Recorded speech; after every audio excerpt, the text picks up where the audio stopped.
elimination. So these games are going to be best of 1, and the games that are going to be tomorrow are going to be best of 3. But we are live with the first match of the day. TT.Dragons on the left-hand side. They will be wearing the blue trunks in today's game.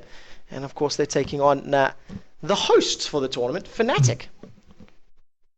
So Sotere, it's been a couple of weeks since we last casted together. What have you been watching or been keeping tabs of in the last sort of 2 weeks or so? Oh, there's been just a lot going on. A lot of tournaments, MLG qualifiers, GG Classic finished up, wound up. There's been a lot of tournaments on the other side of the pond, and just I've been playing the game as is usual. Love playing, love the game overall. And how have you been keeping yourself busy? Oh, lots. Pretty much just casting. Managed to catch a couple of different qualifiers and actually watch Team Black defeating Curse EU 2-0. So, Team Black, they are featuring today. And take a look at these bans. Malphite and Renekton being banned out, followed up by Twisted Fate and Corki. Twisted Fate's obviously targeted for Pekka. We know he's got a very, very good TF in the mid. And Renekton, a little bit unusual. That's not a pick or a ban we see very often over here in EU. Right, just targeted at Young Buck. And that was an interesting thing the other day. I think perhaps watching the final game SK played together with their old lineup, where Young Buck and Kevin seemed to be fighting over who was going to play Renekton. And it ended up being Kevin that went back into that top lane, I'm pretty sure, in that game, which meant Young Buck had to play AD carry. And so certainly a very good Renekton player is Young Buck. I didn't want to see that coming out from him. But yeah, a little bit of unusual bans there. No Karthus ban, no Shen ban, and Shen is going to be the first pickup for TT.Dragons there. And Maokai being hovered over right now for Cyanide. Maokai has been quite popular this last week and a half. We've seen some huge plays from Maokai at OGN. I was shoutcasting last night for an IPL Elites game, and Maokai went huge there as well. Maokai's always been a very strong jungler, but he sort of fell a little bit out of favor, and now potentially on the way back. Yeah, I think it's a little bit unusual because, of course, he has those good early game ganks, and his late game, he is more just a damage soak, and he helps the team, soak damage as well with this Vengeful Maelstrom. But I think it's come to a point where people have realized, oh, that's so useful in those late-game team fights, whereas previously they're like, oh, our jungle's not doing enough damage. Once Nautilus came out, I think people had more respect for just those really tanky junglers that brought a lot of utility, and now Maokai is chosen over Nautilus in a lot of these situations. Yeah, so true. The damage reduction from his Vengeful Maelstrom is so powerful late game, and it counters a lot of AoE type champions. Buckshot, Collateral, Defile, all of that damage is going to get reduced, complements of that Vengeful Maelstrom. But interesting locking in the Karthus after Soraka has already been picked. Soraka somewhat of I don't want to use the word like a counter, but her abilities are fairly strong. Wish against obviously the Requiem. Yeah, certainly I always hear, Soraka being the counter to Karthus, but I feel like, Karthus is going to outscale the Soraka eventually, do a lot more damage with his ultimate than she will do with hers, and of course he still has that great teamfight presence. What I do like, though, is the Soraka and Maokai pickup because, of that reduced damage from Vengeful Maelstrom. The life that Soraka gives back is just going to be that much more useful since everyone's not going to get chunked down quite as fast. So we do see the Graves picked up as well, and now we're just waiting on these final 2 picks from Fnatic. It looks like it will be Anivia and Kog'Maw. So I do like that pickup. Certainly Anivia going to be played in the middle. And I was looking at that. It actually looked like, TT.Dragons, they have an affinity for playing Anivia as well. So I'm not sure if XPK really was taking that away from them and using it in one fell swoop, or it's really just been wanting to play Anivia. I know that I've seen Peke playing Anivia fairly often, and that was a lot in the build-up to DreamHack. And following that, we haven't seen too many Anivia plays actually from a lot of the different teams. But he has got a very, very strong Cryo Phoenix, and combining that Crystallize Wall, the AoE Slow, the Vengeful Maelstrom, the Void Ooze. You've got a lot of soft CC from the Fnatic lineup right now. But I really like what I'm seeing from Thermaltake. Shen in the top lane, Nocturne in the jungle, having maybe a Graves Nunu bottom lane, and Karthus in the middle. That's a very strong roster. It is a very strong roster, and it has a lot of utility, a lot of global utility there, of course. Paranoia coming down from Nocturne, in addition to the Karthus ultimate's going to be able to pick up very easy kills in lanes that are, anywhere getting near the low level in life. And they have, of course, the utility from Shen as well, who can save anyone eventually and really turn around a fight from being a 2-on-2 into a 3-on-2. And, potentially could, jump in on a Nocturne as well, ride the back of a Nocturne into a gank, which is always very, very useful. We actually see Karthus picking up a teleport here, so they're going to have presence all over the map at all times. And take a look at that. So as locking in Jace. So we're going to see a Jace in the top lane coming up against Shen. Interesting pick. Jace at the moment, I feel, his damage is just a bit crazy. That knockback hammer of his on his E takes off 20% of a target's maximum life. And when you consider, Nocturne and Shen tend to build HP. If Karthus decides to go Rod of Ages, he's going to get some HP. So that little knockback hammer is going to start hitting extremely hard. Yeah, it will, and I'm interested in seeing how Shen is going to be able to do top lane. Of course, Youngbuck, great top lane player, sure has a lot of experience with Shen, but Shen has taken a lot of nerfs where when he was reworked, he was suddenly the king of top lane. He could outlane almost anyone, but over the course of time, every single patch that's come out since then, it feels like he's gotten a little bit of nerf on his damage in particular, in the Vorpal Blade and in his passive, so we'll see if he's able to stand up top lane. Of course, Jace going to be able to stand back, poke away at him pretty well. How much is he going to be able to regen his life, and will he be able to actually hard engage on Jace? It's really hard because, as you mentioned, he can always just knock people back with this hammer, drop that acceleration gate, and run away. Yeah, the damage that Jace also has from his ranged poke is really good as well. The acceleration gate and that shock blast combination. It's on about a 7-second cooldown at max level, 7 or 8 seconds, and it chunks down a lot of hit points. Squishies that are going to build sort of glass cannon, the likes of Graves and Karthus potentially, are going to lose a lot of hit points. And I'm just looking through the runes. Nothing overly exciting so far. But Peke once again rocking out the movement speed quince on his birdie in the middle. Yes, he is. And Cyanide running with those 3 GP10, which is a little bit unusual. Certainly you can get away with it going on Maokai, and I'm pretty sure that's what we saw him run last time as well. It's just going to help him get those first 2 GP10s earlier and make sure that he has a lot of gold incoming all throughout the game. And I believe the last time I saw him play, he rushed the Boots of Mobility instead of getting his first Philo Stone or Heart of Gold. So we'll see if he kind of sticks with that build this time, or if he does, go straight for those GP10 items, because that, of course, helps you build your later items that much earlier on in the game. Yeah, very, very true. I like what I see from Cyanide as well. He varies his builds depending on how his team is doing and exactly where they are in the current, current game, current setup. Has he been successful with ganks? Has he not been successful with gams? So he's a very adaptive jungler as opposed to sticking to that standard type of gameplay.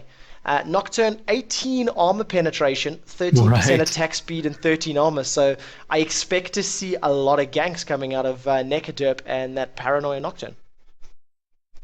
Yeah, definitely. Obviously, 18 armor pen, much more than you need as you're clearing the jungle. Most of the little camps max out around 12 armor, so anything above and beyond that is kind of wasted on them, and most of the jungle is about farming those little camps, so he's not going to be doing extra damage to them, but once he gets into the lane, he will be doing significant amounts of damage to the champions in the lane. Reducing their armor by that much, by that initial 18, really helps out Nocturne's early game burst. So we do see the countdown has finally ticked over. So this is game number 1 of today's Fnatic Raidcall Play Cup. This is, of course, the 3rd time that Fnatic Play has hosted one of these cups, and we're going to be playing it over 2 nights. So tonight is going to be these first games, best of ones, and the best of threes will take place tomorrow evening. Skin War, everybody is sporting a skin, and I think I have to give it to Thermal Take. Blood Moon Shen, Grungy Nunu, and Pentakill Karthus. I am a fan. I mean, I am a fan, but I'm going to give it to Fnatic. Full Metal Jace, Festive Maokai, of course, throwing out those little presents. I do like Bird of Prey and Nivea, and Lion Dance Kog'Maw is going to be shooting off all those fireworks all the time. So I think fireworks and presents, that's a hard combination to beat, and I would have to give it to Fnatic. Fair enough. So we are at ends based on the Skin War, and of course everybody knows skins determine who's going to be victorious. Please don't believe that. That is just a troll. That's not actually the case. But there's something that we haven't seen too much of at all in these last couple of weeks is low-level aggression. Most of the time, teams these days, they just tend to play very defensive, cover the entranceways into their jungles, and not give away any buffs or any early kills.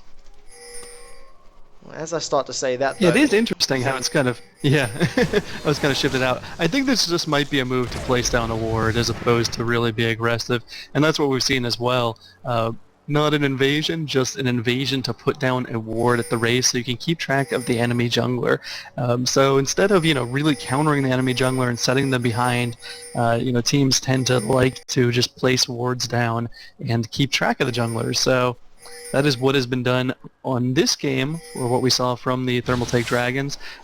Fnatic, nothing going on for them, and they actually walked back into that brush a little bit scared that there was something in there, but no one was camping out that brush. Yeah, so they're able to get away. Something that we've seen a lot of recently in terms of the ward placement is where the camera is right now. The ward will come up just by this Wraith camp, giving full vision of the enemy jungler. It gives you an idea on timing. It lets you know when they're pushing forward, what they're doing, etc. Judak actually coming in with those lay waste to put some damage down. And we've seen Team Acer doing this fairly often, hiding by this little ridge by the entranceway to the river, and almost setting up for that early invasion, setting up for that early ward placement, and trying to find a first blood from that way. So I really like the way that teams are starting to think about the positions and trying to counter out these common strategies. Yeah, and we do see a really interesting pickup. Karthus actually picking up the blue buff at level 1 while Nocturne takes the red. So Juduk is going to head back. He's going to use that teleport that he has to get back into lane, actually go into bottom perhaps in 1v2, as we do see Nunu and Graves are 1v2 in middle lane and really just poking down Xpeke. Yeah, and this is something that we actually seen out of CLG North America at OGN. They opted to take Promote as a summoner spell, and tried to shove down the middle lane, tried to put as much aggression as possible. The early aggression didn't pay off, but I'm worried for Karthus. The range and the damage that Kog'Maw has, in conjunction with the infuse from Soraka, which is going to apply the silence, if she decides to hang around there, it could put Karthus in a bit of trouble.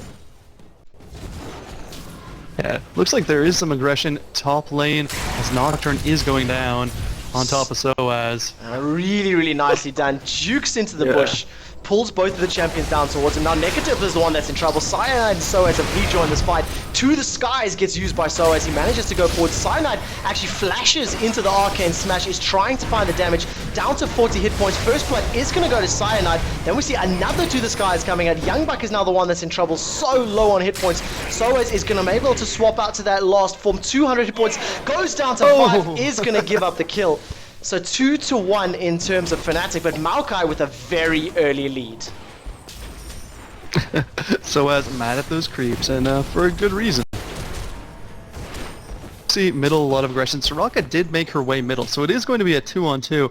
Nivea is going to get the assistance of Soraka, and that's not a bad thing because of course Nivea will run out of mana early on in lane, especially when she gets to 6. Down bottom, how's the farm going? 19 to 24. Karthus is actually able to stay ahead. He's just going to shove that lane up pretty consistently here and just make Kog'Maw run away. He's also landing a lot of lay wastes on him, so certainly the strategy seems to be working for them in that respect, in the respect that, they're pushing Kog'Maw back a little bit, Graves out farming Anivia, pretty significantly. That's not surprising, especially for early on. Anivia has some issues if she's under early aggression. And something we've just seen, a very sneaky move there from NekaDerp. Moves up into range of the Raid Camp, throws out that Duskbringer, and once he gains vision of the Raid Camp, throws out that Smite to steal the big Wraith. We'll have to keep an eye on these lanes at the moment, because of course by doing these lane swaps, what you need to do is balance out the risk versus the reward. Which team actually got the benefit?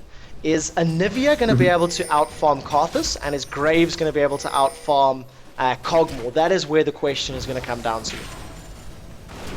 Yeah, right now things have been going well for TT.Dragons, but we do see Karthus moving back towards middle, which is a little unusual. He shoved up his lane and then he headed back towards middle, and we might just see them head back into the standard lane setups, even though the strategy was working. Anivia only at 22 farm to the 38 of Karthus, and 31 farm on Graves to the 27 of Kog'Maw, and of course, he was further ahead than that, but the lanes were just swapped up. Graves is heading back bottom, so for whatever reason they decided to really just abandon their strategy there. And Young Buck walks straight into Cyanide, does manage to dodge the accelerated shock blast, is going to get knocked up from that arcane smash. Cyanide tanks the turret for a couple hits longer, and I think the red buff is actually what ticked that one over. Yep. But a fed Maokai is very, very scary. Yeah, 3-0 Maokai, picking up that Philosopher's Stone already, has that Ruby Crystal, will be turned into a Heart of Gold, almost undoubtedly, and now he's just going to continue pushing up top. He's already level 5, so he's actually higher level than Soaz right now, tied with Anivia in that middle lane. Actually, as I say that, of course, Soaz levels up as well. So, pretty good going early on for Fnatic, especially that Festive Maokai. And take a look at how the CS is different now. Oh, pressure on the bottom lane. Requiem has actually come out from Karthus. Is it going to be enough? Lamia goes very, very low, dropped to 180 hit points. I think the cleanse was actually used as well to burn off that ignite. But Karthus getting level 6 pretty early on, in fact, before Peke has. Yeah, of course, sending Karthus bottom and allowing him to 1v1 and, of course, pick up that early blue buff, gave him just a little bit of extra experience, whereas Anivia had to get essentially babysat by that Soraka after he realized it was going to be a 1v2 on him. So, good strategy to pick up that early level 6. Unfortunately, it doesn't pay off in the way they'd hoped, and, actually, at this point, the bottom lane's going to have to go back. They were incredibly aggressive, but Soraka's healing was enough to get Kog'Maw back healthy and alive, and actually force Nunu and Graves back in their lane.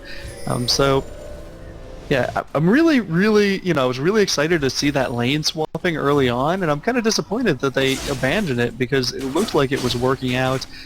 It is about a 1,600 gold lead in favor of Fnatic at this point. NekaDerp is doing something a little bit tricky here. Is not going to be able to steal anything, but is able to scare Xpeke away.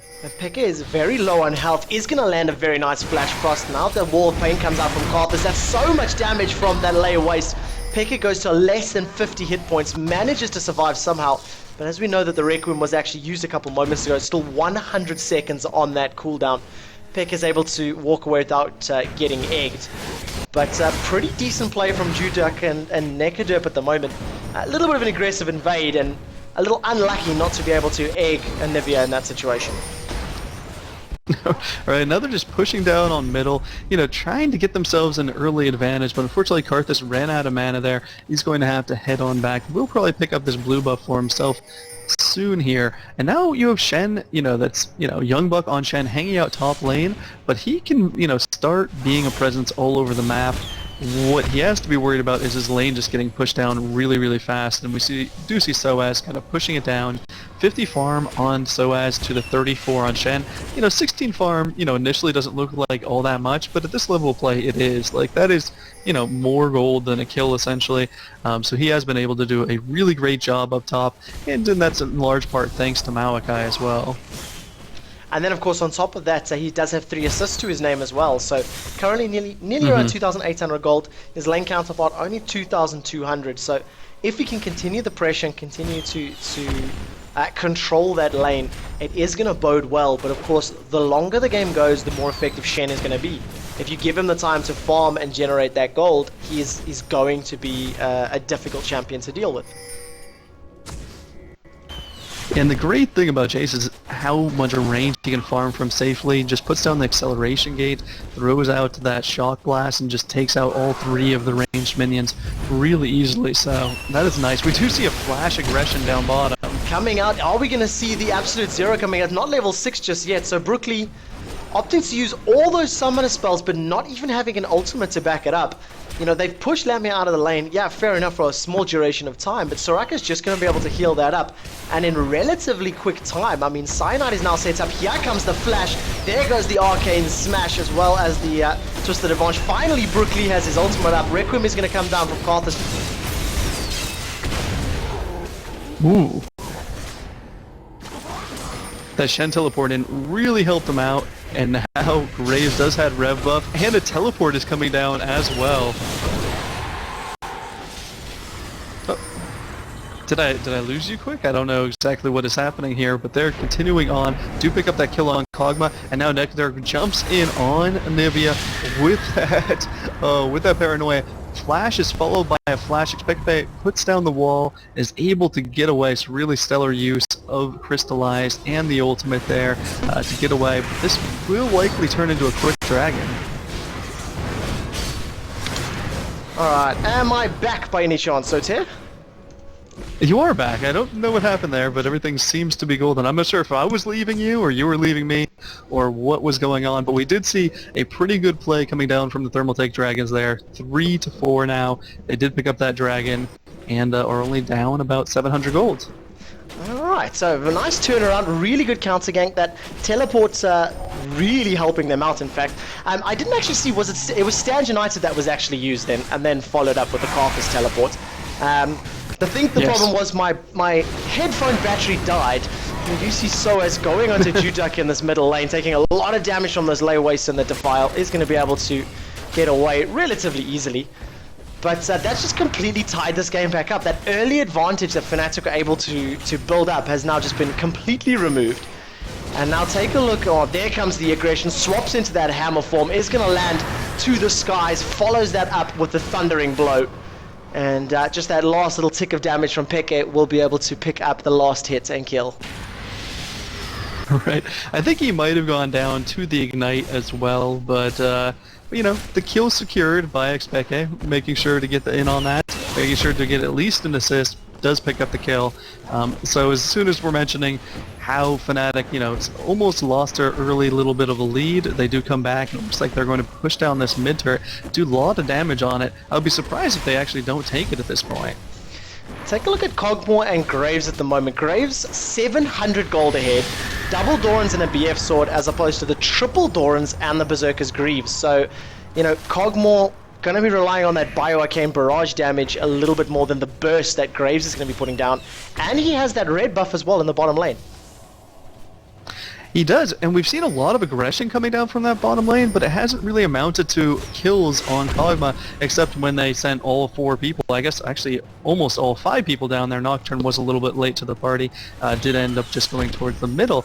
So we'll have to see, you know, if they're actually able to pick up a kill here. I mean, I know they want to be aggressive, they have that early game burst, but so far it hasn't really panned out. Karthus ultimate is up now, so they can, you know, be a little bit more aggressive, know that they're going to have some help coming in there. We do see, you know, push on the middle that is thwarted by Anivia.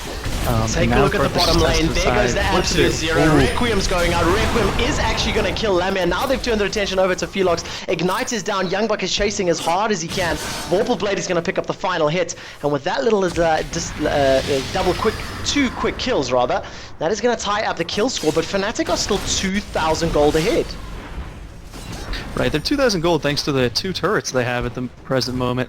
You know, they could have pushed bottom out here. They actually, you know, they back up for a second and then they decide, okay, well, we actually are going to put some damage on this bottom turret. But it's not a really concerted effort to take the turret down. So really, I think that 2,000 gold amounts to the 2 turrets taken by Fnatic so far. Youngbuck is pushing down that turret, but is going to be hit by that flash for us, and we'll have to retreat. Yeah, so Pekka, a little bit of damage, not Not too high, but nevertheless. Take a look at the CS there on Youngbuck. 62 CS to the 106 of Soaz. So, you know, you couple the 40 creep score lead, the towers, and the fact there's a dragon, Nekadip is going to be able to pick up that blue buff with a very nice smite steal. But it does mean that blue buff is now not in Karthus' hands.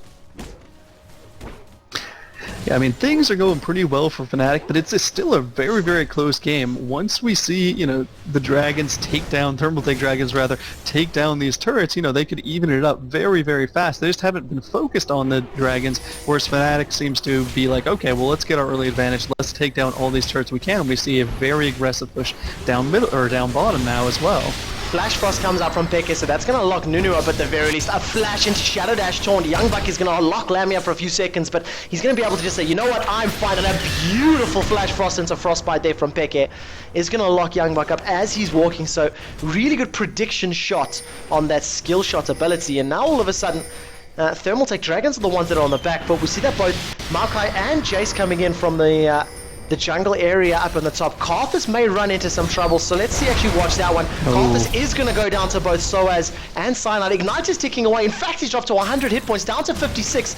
Acceleration shock, the acceleration blast is actually going to miss. Are they going to be able to catch Karthus? That is the question. He's down to 70 hit points if a To The Skies is ready. Soaz, just throw that one out. Actually just going to stick with his acceleration, with a shock blast rather. Well, Cyanide, who is he going to hold up? He's going to lock Graves in place, but the rest of his team are a little bit far away. He's taken a lot of damage. Buckshot and collateral hits for a lot of damage. Spirit of Mage is going to try get away. A little bit of DPS ticking. From the background, we see Jace trying to set this one up. There goes the hammer form. Is going to use To The Skies. That's going to get Spell Shield up. The Ice Blast is going to slow him down. And now Soaz, can he get the Acceleration Gate Shock Blast combo? It is going to miss, unfortunately. But the range on those abilities and the ability to chase down to try secure a kill is very, very strong for Soaz. Yeah, that acceleration gate does speed him up quite a bit. We do see Youngbuck pushing down up top. Another turret taken down from Fnatic will be able to be matched with a, you know, finally a turret coming down for TT.Dragons. Looks like it will be the case in that top lane. One great thing I saw from Spirit of the Mage there, using a red potion at the very end to give him that little extra boost of life, keep him alive as the chase was continuing down on him in that bottom lane. Yeah, that was actually something I wanted to point out a little bit earlier. There was about 2 or 3 of those elixirs of fortitude sitting on the TT.Dragons lineups, and one of them's just been used. So first dragon went to Dragons, and now we see the second dragon going to Fnatic, but they have started Baron buff. Are they strong enough for a level 8, 9, and 10 Baron buff? Nekadip has taken a lot of damage, and Fnatic are completely unaware of this. This is a huge, huge play from the Dragons if they're able to pull this one off, but Nasha is putting a lot of damage onto them. Fnatic eventually figuring it out, but it is too late. And TT pick up a 17-minute Baron buff. Yeah, that is big. They knew the dragon would be very tempting for Fnatic, and they probably knew that there was no coverage on the Baron there, and what a great pickup. Really helps them even out this game, and now they have a big advantage into coming into these next team fights. They, you know, kept Graves bottom, so there wasn't any, you know, really early hint, oh, their main DPS isn't over Baron, so we don't have to worry about that. But, of course, Karthus and Nocturne and Nunu and Shen also all do really good damage to Baron. And we see a very, very, you know, quirky pickup, but a really good strategy for them. And it took Fnatic a long time to figure out that was happening. And then we, you know, suddenly saw, you know, about 10 pings going down on that Baron, you know, territory from Fnatic, but it was already gone at that point. So the 3,000 gold advantage that you see in favor of Fnatic right now is pretty much evened out. If not, with the Baron buff, it probably puts TT actually in the lead. All of the stats, all of that regen that it's going to give them, is going to give them a couple of minutes of very, very strong pushing power. Of course, you know, one of the best turtling defensive champions in the games is Anivia, so she should be able to use that to their advantage. Are we going to see a tower down? We are. Cyanide and Pekka go very low from all of that AoE damage. Nekadip is going to follow it up with a Paranoia. Somehow Pekka is managing to turn this one around. Now the first one to fall will in fact be Cyanide. We see Karthus managing to get away with very low hit points as well. Pekka has been egged underneath his tower, and compliments of that Requiem plus some Shen damage, we actually see 2 more kills for TT.Dragons. Not only do they have that Baron Nashor buff, Now Lamia is going to actually play a little bit of cleanup crew there. Eats one layer waste, eats a second layer waste. Third one is going to be out of range, so he's going to get away with his life there. But now Youngbuck going toe-to-toe against Lamia. He's going to land one of those living artilleries. Ignite has gone out. Lamia's got to be so careful. Acceleration Blast is out. Lamia doesn't have any red buff or phage there to apply any slows.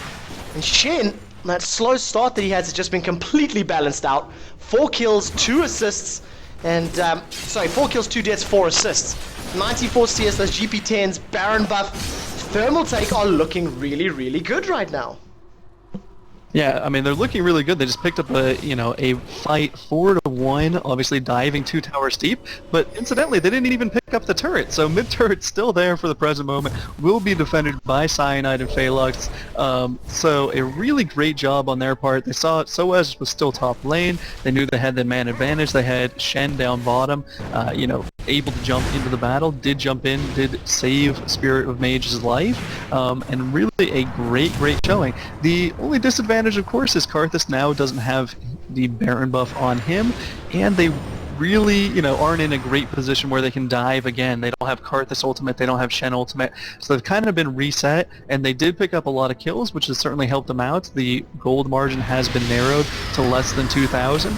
They didn't pick up any turrets, and I really think they wanted some of those to get them a little bit more gold, and now Juduck is in a very bad position here. It takes a lot of damage there from that hammer. One more shock blast comes out.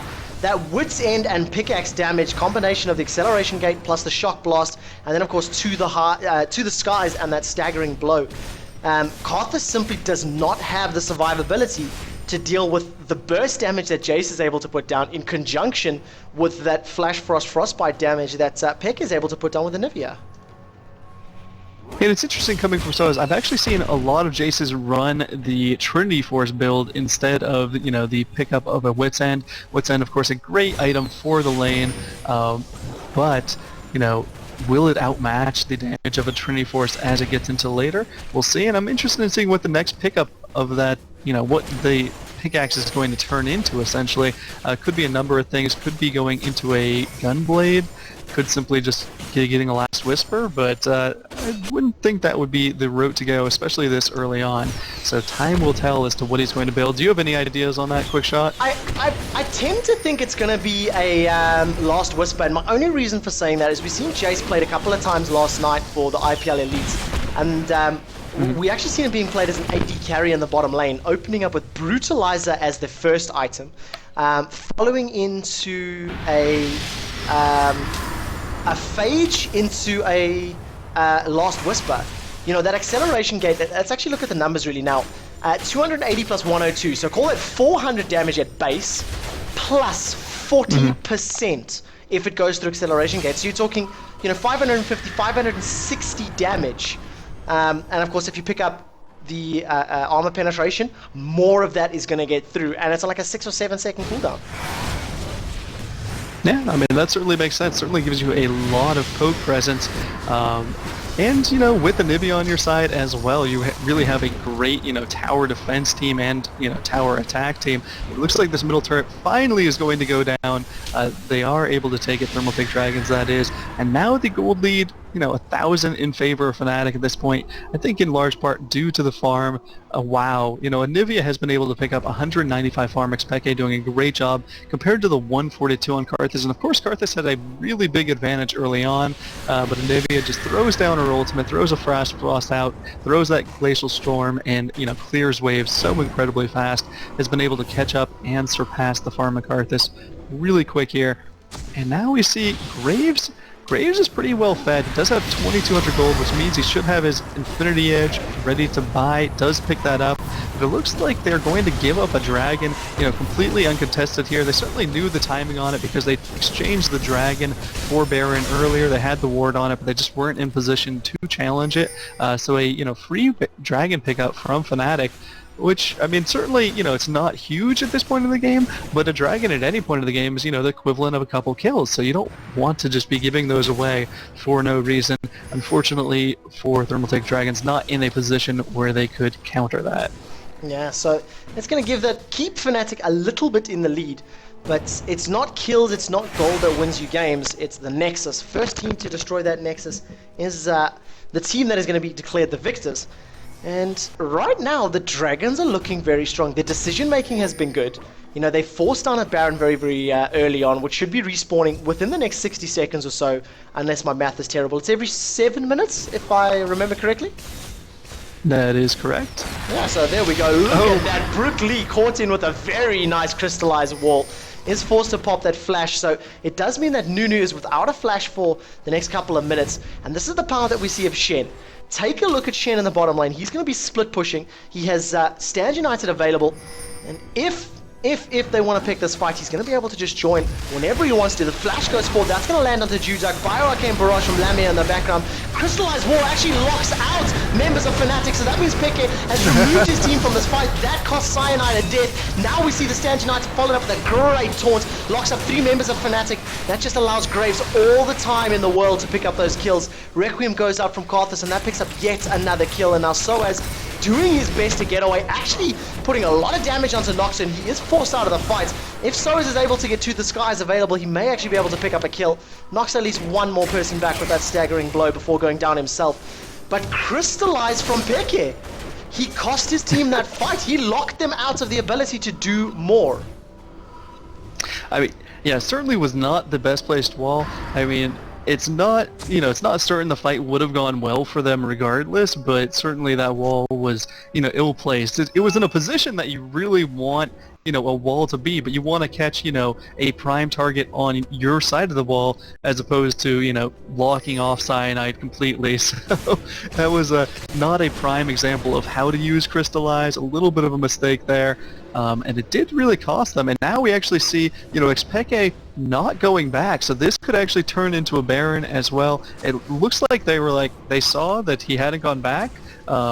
They pinged him down in the top lane, and they might go ahead and start this Baron. Now they are just clearing it out, and now they're thinking about it. Yeah, they're going to start it. I mean, they know that they have about 15 seconds before Anivia can get there. I mean, it's going to go down incredibly fast here. It might have to be a steal from Cyanide. That seems to be the only thing that's going to save this, but it's not going to happen. So it's going to be a free Baron. And, you know, that's kind of 2 mistakes in a row from Xpeke, who's one of my favorite professional players. You know, really stellar all the time. Of course, we've already been complimenting his farm in this game, but he made 2 mistakes there. He crystallized, you know, Cyanide into his death, essentially, and then he farmed top lane just for a little bit too long while Baron was in play, and they knew, okay, well, he only has half life, half mana. He's either going to have to go back or he's going to be incredibly weak for this upcoming fight. And in fact, he did go back, which meant he was about 20 to 25 seconds away from Baron, and they picked up Baron, you know, at this point, 26 minutes in the game with Karthus especially, you know, taking Baron only is, you know, a 10 to 15 second thing. So if you notice the enemy team has gone back and you're very aggressive and your whole team is there and prepared to do it, then you can go ahead and kill that big buff. So we see the second Baron picked up from TT.Dragons, and they're 12-9. With 1,000 gold lead, and the other thing is this is a best of 1. There's, you know, Fnatic can't come back and, you know, trade this up and, you know, somehow come out ahead. This is a best of 1, and so certainly, you know, Fnatic needs to do something to take this game. They are chasing down Karthus, but Karthus is long gone. He did head back a while ago, so good play coming down from TT.Dragons. Just kind of wasting the time of Soaz and Kog'Maw down there, but now they're going to have to defend a tower push. The good thing is Xpeke does have that blue buff and is Anivia, so they can, you know, almost permanently, you know, withhold at these towers, but the staying power of Anivia doesn't really work quite as well when you have the split push capabilities of Shen and of Nocturne. Essentially, they can push down, you know, all 3 lanes at the same time and have their whole team get into the middle lane almost immediately. Now take a look at this. I don't know if this is my spectator client bugging out or if this is actually happening, but look at the itemization. Karthus, double blasting wand, needlessly large rod. Jace, double pickaxe, and a BF sword. And I do have to pay mention, we've got a Triforce Sunfire Cape Shen. You know, so that's interesting in itself. And also, in terms of Graves, we've seen him with boots and a BF sword really early on. He opted to then go Zeal into Phantom Dancer and then into the Infinity Edge. So really strange itemization coming out from the players. And I wonder if it's that little bit of pressure, you know, a little bit of, we've got to do something now, you know, double-clicking the pickaxe instead of the crit cloak for the IE, if that's what Jace wanted to build. We do see Thermaltake are literally just going to walk up to this interior tower, sit on top of it, and take it out without so much as a by your leave from Fnatic. Yeah, and that's the thing. They can get around the map pretty quick. Anivia is a relatively slow bird. You know, if they know exactly where, you know, the attack is going to be coming down, they're going to be able to defend their turret very well. But, you know, if these, you know, these attacks keep on coming at different angles, if Shen's able to go top, he's going to split push up there, and they can, you know, do whatever they want. You know, keep the pressure on in middle while Shen split pushes top. There's a huge advantage here for Thermaltake-Dragons, but they need to really make something happen. They need to get, you know, that top turret, that middle turret, you know, any extra turrets they can get to extend their gold lead, because right now, you know, they're 3 kills up, almost 2,000 gold up, but it's 30 minutes in. 2,000 gold doesn't really mean much. It's going to come down to more to the composition, to the builds, than it is, you know, the actual amount of gold. The other thing, however, that they do have really going in their favor is 4 kills on Graves. That helps a lot as compared to the just 2 kills on Kog'Maw. A lot of that early gold went over to Cyanide, which is, you know, that can be good, but it's not like he's not a champion that needs all of that extra gold, so he has been able to pick up that Aegis and that Frozen Heart, but certainly he's tanky, but he's not tanky when he's left all alone with the enemy team, as we witnessed earlier. Yeah, exactly. The thing that I like about Thermaltake at the moment as well, they're not giving Fnatic the chance to play their game. You know, Thermaltake are making the moves, Thermaltake are setting up the plays, and they're making advantage of their team composition, and the fact that they've got this very powerful split push in Shen. Soaz is going to be going toe-to-toe against Youngbuck, and Youngbuck is not going to come out in an advantageous position from this. We are going to see the shift coming up. Acceleration Gate is available. Requiem is now going to be followed up with a great Paranoia. Soaz is forced to flash away, but that was a Wish being used from Soraka. So we know that Wish is now down. The sound effect would have been probably heard from the members of Thermaltake, and Soaz able to out-duel Shen, but is not able to clear the map in the same amount of time, or you know, get away from Paranoia, from Requiem, and from Shen standing there going, well, you know what, it is 1v1, but I've got 2 more teammates who can jump in at a moment's notice. And certainly, I think that's the best way to counter a Shen split push is to ensure you have, you know, someone who can go 1v1 versus him.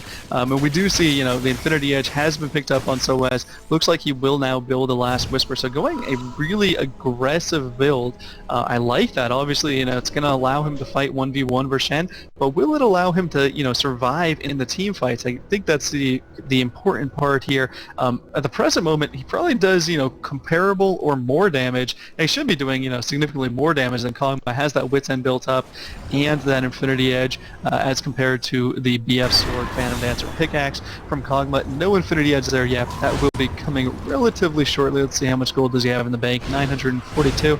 So he's about 300 gold short of picking up that Infinity Edge on Lamia for Kog'Maw. So we'll see, you know, how that comes down, and we're going to see, you know, I guess a little bit more split pushing. Shen just, you know, pushing away all on his own. Still, you know, does have the flash saved up, so didn't use the flash in the previous engagement. Also didn't use Ignite, so they do have that over Soaz, who had to burn both of his summoner spells in the previous battle. And take a look now in terms of itemization. You just pointed it out, you know, what Jace is building towards. He just picked up a Ruby Crystal, as opposed to saving up towards, you know, something maybe a little bit meatier. But in terms of your AD carries, Kog'Maw, Infinity Edge, Phantom Dancer. In comparison, Infinity Edge, Phantom Dancer, Last Whisper, the Doran's Blade, and that Vamp Scepter. So a full Last Whisper and Vamp Scepter ahead. Yes, okay, Bioarcane is going to help subsidize that missing damage, but Kog'Maw just doesn't have the same burst that Graves is able to put down with the buckshots and the collateral damage. We do see Youngbuck under a little bit of trouble. He's going to be following up. Soaz is probably going to look for this one, in fact. He's trying to get in range to the skies. He's going to follow it up onto one of the creeps. But while that's happening, Soaz is now not in position for this Baron fight. Cyanide is going to be forced to try and still. He's going to flash over the wall. That means the flash is down. He's got absolutely nowhere to go. Peke is trying to think about putting some damage down. Youngbuck has joined the fight. Compliments of that Stand United. Now they're going to follow it up with a Paranoia. So many members of Thermaltake are low, and if all of Fnatic had actually committed to that, that could have gone a little bit better for them. The smoke coming out from Peke, followed up by a great living artillery. That's going to give some vision onto Graves. And with the fact that they're very, very low on hit points, maybe Fnatic can push down some towers. Maybe they can try and get some more map control. Yeah, it seems to be what they're going to attempt to do. Karthus looks like he's going to stand back. Karthus pretty good wave clearer himself. You know, they're not going to let these minions get too close to the turret, but Crystallize, ensuring that no one wants to stand next to the turret.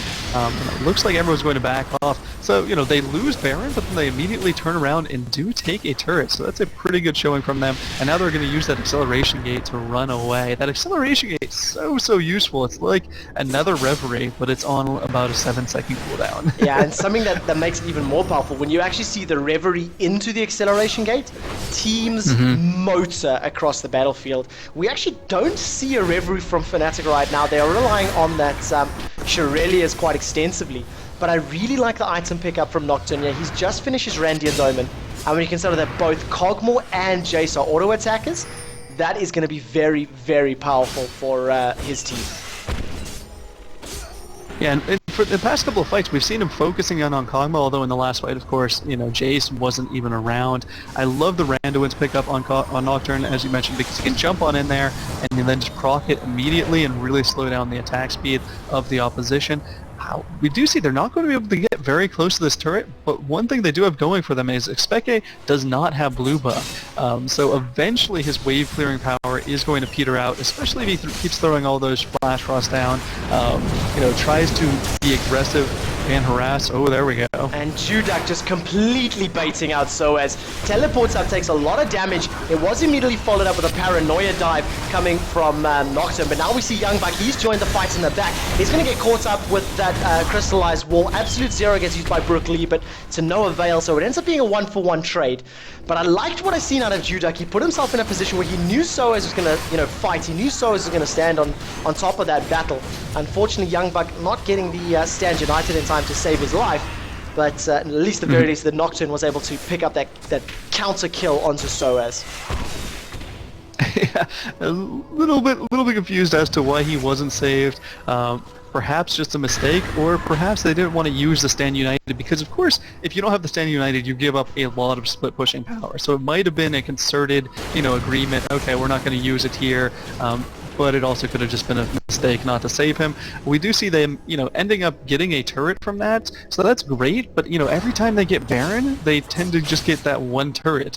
So it's being a very slowly progressing game. We're 37 minutes into it, you know, 24 kills overall. But, you know, all those turrets are still up. There's still been no inhibitor taken. There's no real, you know, sign to the end at this moment.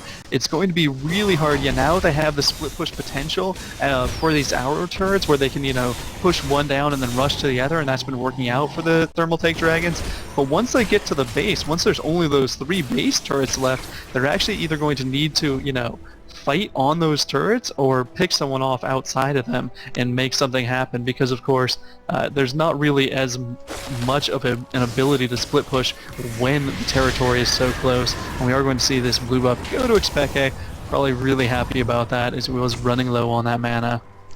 Let's have a look at the gold right now, you know, in terms of how this game is petered out. You know, 5k gold, this stage in the game is not really that huge amount. How does it actually pan out? Jace, 12,500 to Shen's 13,008. Fair difference there. Our AD carries 13,800 to 10,000. So Graves, you know, an infinity edge ahead of Cogmore at this stage in time. And in terms of our AP mids, 12,600 to 12,400. So they're pretty much even. Graves and Shen a little bit ahead right now. You know, Graves, of course, quite a lot further ahead. And he's very, very near that full build, currently sitting at 2,500 gold in the bank, so that should be his Bloodthirster, unless my math is completely terrible. And look at the item here coming up from That could be. Shen. It also... Yeah, it's also enough for him to pick up a Guardian Angel, which, I mean, I would love to see that picked up. Bloodthirster, obviously good. which it is going to be a bloodthirster. He's at 6-0, so I mean, sometimes when I feel like people get on killing sprees, they're like, oh, I don't want to give up that killing spree, I'm going to pick up that Guardian Angel. So that would be one reason to pick it up. Of course, another reason would be to ensure that they don't lose these team fights by virtue of losing him early on. But it is going to be that more aggressive build. He does have that one item left over, you know, that Doran's ring, or Doran's blade there rather, so that might turn into a defensive item. We shall see whether it's Quicksilver Sash, Guardian Angel, or perhaps, you know, another Phantom Dancer. Could always go full aggression.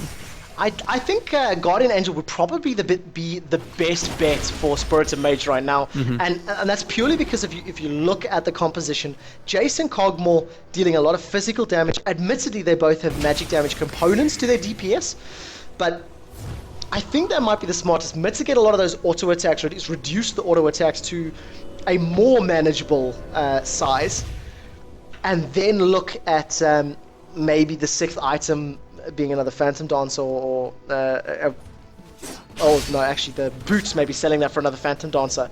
It's something that we've seen a couple of times. But Jace now, Last Whisper completed as well as that Phage, and we see Last Whisper almost completed for Cogmore. Yeah, just about there. That will be big. You know, Nocturne's build is probably the most interesting to me out of all the builds in the game, just because he's gone entirely defensive oriented. Aegis, Randuin's, Negatron Cloak. Wriggles, of course, does have that, you know, offensive component, but mainly, you know, he's just a full tank mode. His only purpose is to get to the back lines and really disrupt Kog'Maw. So that is his aim, but he's not going to be bringing any sort of, you know, consistent damage to the fight, really. He's just relying on his base stats almost entirely. Gets a little bit of extra attack damage from Aegis and from Wriggles, but nothing really worth writing home about. So he knows his role. He's playing in the same position as his Maokai, who has also gone Randuin's Omen, Aegis of Legion, and Frozen Hearts. Alright, so let's take a look at the champions and the actual rosters right now. We've seen, you know, we hit the 40-minute mark. We're, you know, 60,000 gold apiece for both of the sides right now, or thereabouts. Karthus and Shen obviously going to get better and better the longer this game goes. Nunu, obviously, the more items he can get, the more effective he's going to be. Peke playing very aggressively there in the river. And of course, we know that Anivia and Cogmore are going to scale very well as well. But which team do you favor if this game goes another 5, 10, 15, 20 minutes? The split pushing power that Shen has is also something else that needs to be considered. But just in terms of straight up team fights, who has the advantage? In the team fights, I would say Fnatic. You know, generally the split pushing, you know, kind of, you know, doesn't really last late game, but it is pretty effective with them here. The Baron buff actually gets stolen away from Cyanide. He flashes over the wall, lands the Arcane Smash, and manages to pick up the Smite Steal. Now we see the rest of Fnatic turn their attention. Somehow Cyanide is still alive. They are going to land the Flash Frost onto Necroderp. There is no Flash available for Cyanide though, so nobody else from Fnatic decides to jump over that hill. We do see a little bit of chase. Peke is trying to land that Flash. Unfortunately, does not land it onto Judak, so he is going to go down. Paranoia is now going to follow Peke all the way over the wall. Requiem gets thrown out from Karthus just to deter Fnatic a little bit, but that was a very, very good steal from Fnatic. Unfortunately, they do lose Maokai, so he's the only one without the buff. And they're still 3,000 gold behind, but well played from the jungler. Yeah, absolutely well played. I mean, that, you know, could change the game for them, essentially. And we saw, you know, Youngbuck didn't really have a position where he could use Stand United, get in there, really feel like he could save anyone or turn the tides of the fight, because there wasn't really a fight that was going on, essentially. It was more, you know, Cyanide getting caught over the wall and Judak really trying to catch up to Fnatic, but not really being able to get himself and his team in a, you know, safe position. We do see Cogmore using that max range of his to his advantage, trying to put as much damage onto that inhibitor as possible. And with this Baron buff on at least 4 of the members, you know, the fact that it's on Anivia, Karthus, Anivia, Jace, Cogmore, and Soraka, you know, without being too rude, the damage dealers, the important components of Fnatic. Is it enough to give them the advantage going into the next couple of minutes? Oh, well, absolutely they'll have the advantage. I mean, they're only 1,000 gold down, so with that Baron buff, it's probably valued around, 5,000 gold. I think, it's some, really incredible number for each player, the amount of extra stats that it gets, and the regen, and so on and so forth. So they really have a big advantage in these next coming fights. Are they going to make anything happen? They already took out that bottom outside turret. Really, the only thing, up for grabs is that top outside turret, and then the base as well. But it also means, Young Buck not going to be able to continue split pushing as aggressively. I'm really interested in seeing what that pickaxe is going to turn into, and that seems to be like the name of the day, or essentially, what are they going to turn these pickaxes into? And we've seen a lot of kind of interesting choices thus far. We do see a frozen mallet being picked up by Jay, so he's going to have a little bit more tankiness, and he might be able to chase down Shen just that much better. So, I mean, it's going to come down to, probably just one more fight here. It certainly could be that. Both teams are pushed all the way down to the base turrets, and it's going to be incredibly exciting. We do see the Guardian Angel picked up on Graves, so he will have 2 lives in these next upcoming fights. Will that be enough, to fight against that Baron buff of the opposing team? And what's your opinion on Karthus' build now as well? Pekka has gone the more traditional carry build, of course. Rod of Ages, we see the Archangel Staff, the Void Staff, and now he's working towards most likely what is going to be a Rabadon's Death Cap. Fnatic are just going to tank that tower. Now they're actually going to commit for this fight. That's a huge twisted advance. Paranoia from Negative. That's going to throw him in and amongst every single member of Fnatic. A very nice stand united. Karthus is going to be the first one to fall. The damage from Requiem is so high. Double kill for Pekin. Now they've turned the pressure around. Jace is able to pick up a kill to Shen as well. That Paranoia into stand united combination is strong, but they simply don't have the tank ability or the damage to win against 4 members of Fnatic. Acceleration gate down that shock blast is going to go out. Fnatic are going to pick up the first inhibitor of the game, and that was a well-played, aggressive move. Using the crystallized wall, holding Karthus, in a position where his movement is mitigated, and then diving straight onto him with that twisted advance. Yeah, I mean, it was a great play by Fnatic, but I have to feel at the same time it was kind of a misplay coming down from TT.Dragons. We do see Spirit of Mage going down, and if he gets picked up here, that could be a really bad thing. They are going to let him go. He is sitting underneath 2 turrets, and they're just going to take out this extra inhibitor. So they have 2 inhibitors down, which means, those minions are going to be pushing towards their base, pretty aggressively. It's going to keep TT.Dragons in their base for a long period of time, but it was a very unusual kind of, half engage coming down from Karthus and Nocturne, where they're like, I think they already talked about giving up that turret beforehand because Graves was up there. They kind of pinged on him, told him to back off, and then the turret was just about dead once Karthus and Nocturne, headed up towards it. So they essentially were having a fight, but that wasn't even on a turret, and so forcing a fight not on turret when the enemy team has Baron buff, probably not the best of ideas from TT.Dragons. And now that they've given up the global gold lead, they are 2,500 gold down, still very, very close, still 2 kills up, but now they're in a very, very precarious position where, there are 2 super minion waves pushing down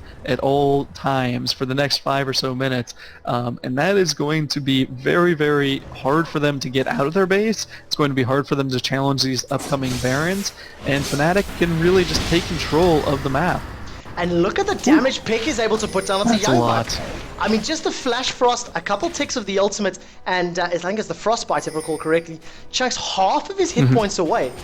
Take a look at the items just really quickly before this next engagement. Double Phantom Dancer, Infinity Edge, and Last Whisper. We do see a long-range dive from Cyanide. Quick draw into a Flash means Graves is going to put himself in safety, pull Cyanide all the way with him. Negative is now dived into the middle of them. Requiem should be able to pick up one. Somehow Cyanide is still alive. Finally he goes down to some damage from Shen. The Sunfire Cape ticking away in the background. Fnatic are now pushing onto the tower. Actually going to go past the inhibitor, moving all the way forward. Lamia crit chance is at 85% with 259 attack damage, and all the DPS is going to be ticking from Bioarcane Barrage. This should be GG. 4 members of Fnatic diving onto 3 members of Thermal Take. Are they actually going to pick it up? There goes the Flash Frost and the Frostbite. but a Look huge, at all the huge minions play. they have helping them out. Yeah, Cosmo's just going to be able to sit in the back. They're going to be able to just completely ignore the Dragons players and then simply pick up this Nexus kill. Great, great play from Fnatic, pulling the game back after being behind for the better part of 30 minutes. Yeah, really, really good showing. That will be the game. So good game. 17-17. Fnatic does take it out in the very end.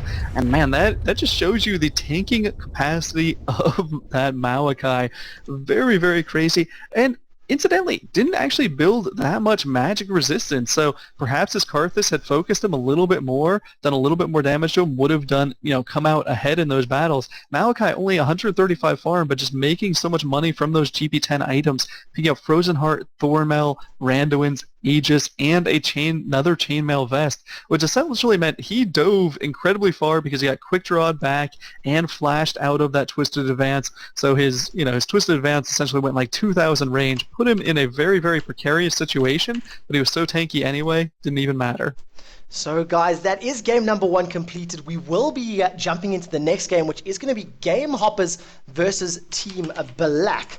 Let me just quickly update or confirm that one right. We've had a small swap around in terms of our schedule, but we will be going live with game number 2 in just a moment. Fnatic advanced through to the semi-finals, which will take place tomorrow evening, and myself and Sotere will be back in just a moment or two with the rest of tonight's games. We have 3 more matches following up, so don't go anywhere. Very, very quick advert break, and we'll be back with all the action very shortly.